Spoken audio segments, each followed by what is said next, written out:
গত দুদিন ধরে টানা বৃষ্টিতে বন্যা পরিস্থিতি তৈরি বাঁকুড়ায়। খোলা হলো একাধিক ত্রাণ শিবির। বিপর্যয়ের আশঙ্কায় বেশ কয়েকটি গ্রামকে সরানো হলো ত্রাণ শিবিরে।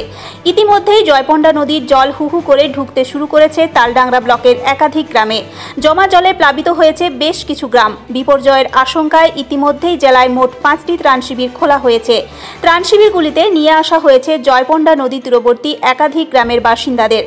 গত 48 ঘন্টায় বাঁকুড়া জেলায় বৃষ্টি হয়েছে মোট 210 মিলিমিটার। গত 24 ঘন্টায় বৃষ্টিপাতের পরিমাণ প্রায় 142 মিলিমিটার।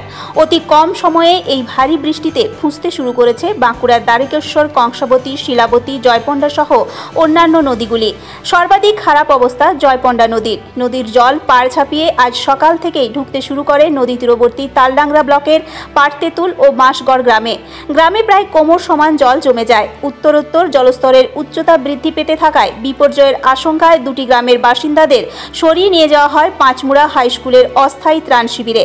জমা জলে তালডাংরা ব্লকের আদকড়া গ্রামের একাংশ ডুবে যাওয়ায় সেখান থেকে বাসিন্দাদের সরিয়ে নিয়ে যাওয়া হয় আদকড়া প্রাথমিক বিদ্যালয়ের অস্থায়ী ত্রাণ শিবিরে। স্থানীয় রাধানগর গ্রামের একাংশ জল ঢুকে পড়ায় স্থানীয় রাধানগর কমিউনিটি সেন্টারে খোলা হয় অস্থায়ী ত্রাণ শিবির।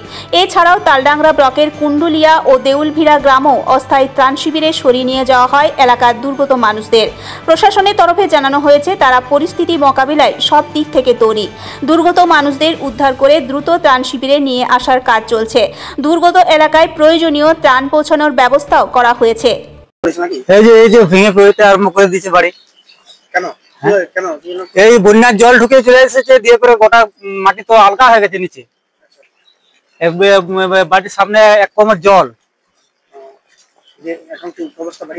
বাড়ির অবস্থা খুবই খারাপ। এই তো পড়তে শুরু করে দিয়েছে বাড়িটা, অর্ধেকটা পড়েই গেছে প্রায়। মাটিটা প্রায় ধসকে গোটা বাড়ি টানিয়ে চলে আসছে।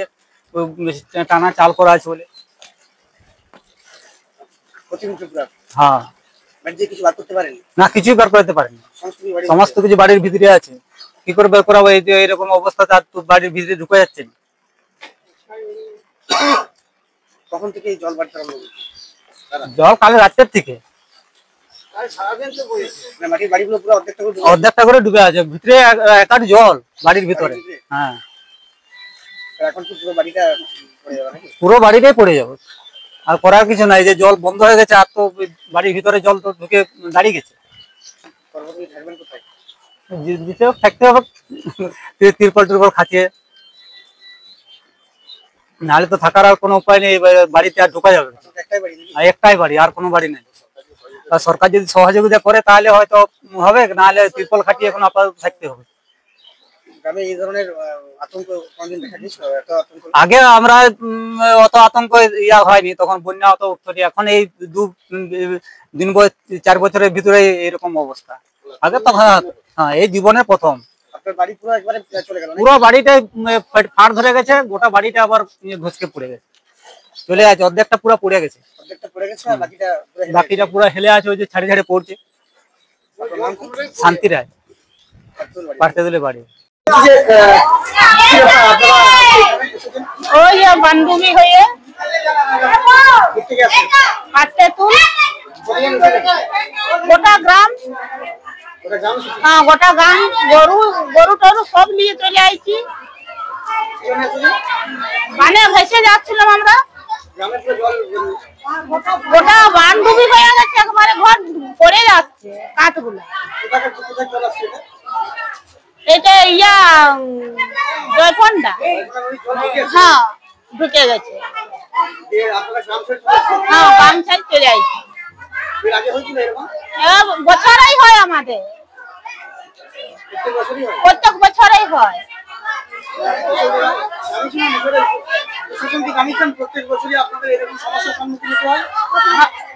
প্রশাসন এমনি জানে, তো এত গুরুত্ব দেয় না। এই বছর একবার ঘরগুলো পড়ে গেছে, তাইলে আমরা ওইখানে আর থাকতে পারছি না।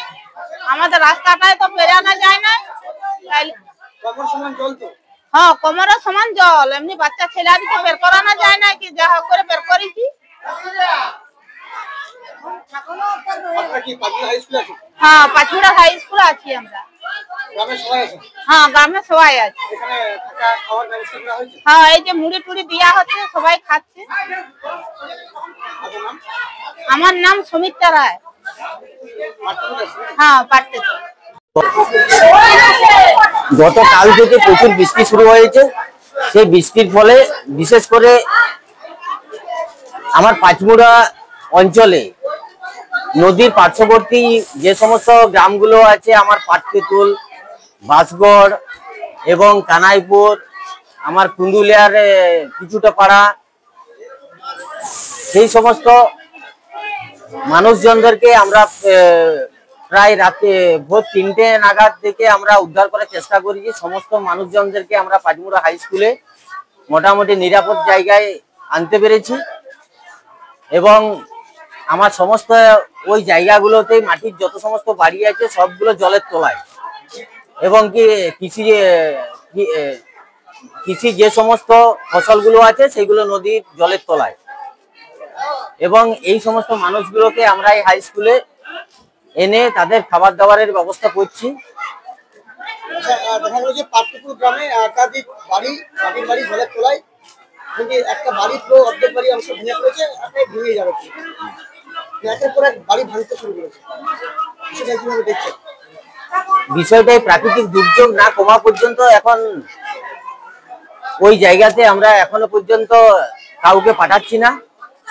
বৃষ্টির জল একটু কমুক, পরিস্থিতি দেখছি এবং যথাযথ ব্যবস্থা গ্রহণের চেষ্টা করছি। তাদের দাবি যে প্রত্যেক বছরই আমাদেরকে উঠে আসতে হয়, তাদের বিকল্প ব্যবস্থা চাইছে, তাদের আসতে হয় তাদেরকে। এটা নিয়ে কি ভাববো? দেখুন, বিকল্প ব্যবস্থা বলতে আমরা আপাতত নিরাপদ জায়গা বলতে আমাদের কাছাকাছি পাঁচমুড়া হাই স্কুল, সেখানে আপাতত যতদিন পর্যন্ত না ওয়েদার ঠিকঠাক হচ্ছে, আমরা 2 দিন লাগুক বা 3 দিন লাগুক, আমরা এখানে রাখার ব্যবস্থা করছি। আগামী দিনে কি এই গ্রামগুলো যাতে বানভাসী না হয় তার কি ব্যবস্থা করা হবে? পদক্ষেপ নেওয়া হবে যাতে এই বৃষ্টির জলের চাইতে নদীর জল গ্রামে ঢুকাতে বেশি সমস্যা তৈরি হচ্ছে? আসল সমস্যাটা হয়ে গেছে আমাদের যে গ্রামগুলো আছে একবার নদীর তীরবর্তী, সেগুলোকে অন্যান্য জায়গায় স্থানান্তরকরণের চেষ্টাটাও খুব জটিল। পরবর্তীকালে দেখছি কিছু যদি ব্যবস্থা করা যায়। গণেশ চন্দ্র রায়, সভাপতি, তালডাংরা পঞ্চায়েত সমিতি। আমাদের গ্রামে প্রত্যেক বছর প্রায় বন্যা হলে এরকম হয়, গ্রামে জল উঠে যায় ঘরের বাড়িতে, আমরা পায়খানা চলে যেতে হয়। এই জলটা কোথেকে আসছে? এই জয়পন্ডা নদীর জল। নদীর জল গ্রামে ঢুকছে? হ্যাঁ, গ্রামে ঢুকছে। এখনো পর্যন্ত গ্রামে কি অবস্থা? গ্রামের লোকজন সব চলে গেছে, ত্রাণ শিবিরে চলে গেছে। আমরা সব ছেলেরা আছি, এই তো বাড়িতে জল ঢুকে গেছে, বাড়ি পড়তে শুরু করেছে। হ্যাঁ, বাড়ি এক কমার করে জল। মাটির বাড়িগুলোর কি অবস্থা? মাটির বাড়ির যে অবস্থা সব মনে হচ্ছে ধসে যাবে। একটা অলরেডি পড়তে শুরু করেছে, সব এই তো অবস্থা। মোটামুটি কতগুলো বাড়ির ক্ষতি? 30 থেকে 40টা ঘর মোটামুটি এরকম ক্ষতিগ্রস্ত অবস্থায়। এখন এই পুরো গ্রাম ভাসছে জলে? হ্যাঁ, পুরো গ্রাম জলে ভাসছে। প্রত্যেক বছর বন্যায় কি পরিস্থিতি দাঁড়ায়? হ্যাঁ, বন্যা হলে প্রায় এরকম পরিস্থিতি ধরে। আজকে তো দুর্বিষহ অবস্থা। আজ দুর্বিষহ, সকাল থেকে তো ছেলেপেলে সব ত্রাণ শিবিরে আছে, আমরা সব এখানে বাড়িতে ইয়া করছি। কোনো খাওয়া দাওয়ার কোনো ব্যবস্থা নেই এখন? আপাতত কোনো ব্যবস্থা নেই এখন। ইতিমধ্যে মাটির বাড়িগুলো পড়তে শুরু করেছে। হ্যাঁ, একটা বাড়ি তো এই অলরেডি একটা, হ্যাঁ, এই যে পড়তে মানে পড়েই গেছে এটা। হ্যাঁ, মানে মাটির বাড়ি আটটা থাকবে না? আর একটাও থাকবে না মনে হচ্ছে। প্রত্যেক বছর একই অবস্থা? প্রত্যেক বছর একই অবস্থা। কি নাম আপনার? মনসা রায়, বাড়ি পাটকেতুল। বলছি আপনারা আজকে এই পাঁচমুড়া স্কুলে এসেছেন কেন? আমাদের গ্রামে বন্যায় ডুবি হয়ে যাচ্ছে, সেই কারণের জন্য আমরা পাঁচমুড়া হাই স্কুলে এসে আছি। বাচ্চাদেরকে নিয়ে আমাদের খুবই কষ্ট হচ্ছে বন্যার কারণে। এক কোমরের গ্রামের অবস্থা খুবই শোচনীয় অবস্থা, এক কোমর জলে ডুবে, মানে বাচ্চাদেরকে নিয়ে, ছাগল গরুদের সমস্তকে নিয়ে আমরা এই স্কুলে এসে আছি। আমাদের প্রত্যেক বছর এই বন্যার সময় এই অবস্থা হয়। ভয় লাগছে প্রচন্ড বাচ্চাদেরকে নিয়ে থাকতে। রাত্রি 1টা থেকে আমরা উঠে বসে আছি। হ্যাঁ, বাড়তে আরম্ভ করছে। বৃষ্টির জল নদী বেয়ে আসছে, ব্রিজ ডুবে গেছে।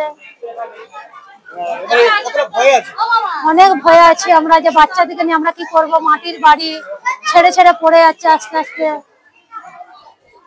আপনার নাম? আমার নাম শুক্লা কালিন্দী, বাড়ি? বাড়ি গ্রাম পাটতেজ। অবস্থা গ্রামের অবস্থা খুব শোচনীয়, খুব ভালো নয়। ভালো নয়। কেন কেন? কেন এইরকম দুর্ঘটনা ঘটলেই তো গ্রামে বন্যা পরিস্থিতি বন্যা পরিস্থিতি, এই যে কালকে রাতে এত জল, বিপরীত জল, কেউ কারো খবর নিতে পাইনি। হ্যাঁ, রাতে ঘুমিয়ে গেছি, সকালবেলা যখন ভোর উঠেছি তখন বেশি সালা গোটাই জল। এবার আমি আস্তে আস্তে এসে এখানে কাছে দেখছি গ্রামের লোকজনও নাই, কতগুলো লোক মেলা ঘাটতে জুটেছে। তারপরে ওই দিক গেলাম, এখন কি মানে জল পুরো কমসমান জল মাটির ভিতরে, বাড়িগুলো সব কি জলে ডুবে আছে? ডুবে আছে, গোটাই ডুবে আছে। বাড়িগুলো তো ক্ষতি হবে প্রচুর। হ্যাঁ, কতগুলো বাড়ি ক্ষতির মুখে হবে মোটামুটি? এখন সেটি আন্দাজি করা যাবে কি এখানে জলে সব না কেউ থাকবে না, সব চলে যাবে। ওই এই যে যেগুলো জলে দাঁড়িয়ে আছে না, একটা বাড়ি থাকবে না, জল কমলেই ওরা ধসে ধসে পড়ে যাবে দিয়ালগুলো। আচ্ছা আচ্ছা, না মাটির বাড়িগুলো ক্ষতির মুখে পড়লো নাকি? হ্যাঁ, এরকম পরিস্থিতি হয়েছিল আগে?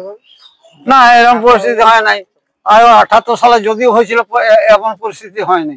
কারো ঘর দুয়ার পড়ে, দু একটা পড়েছিল। এই প্রথম এত হলো নাকি? হ্যাঁ হ্যাঁ। কি নাম আপনার? আমার নাম দশরথ রায়।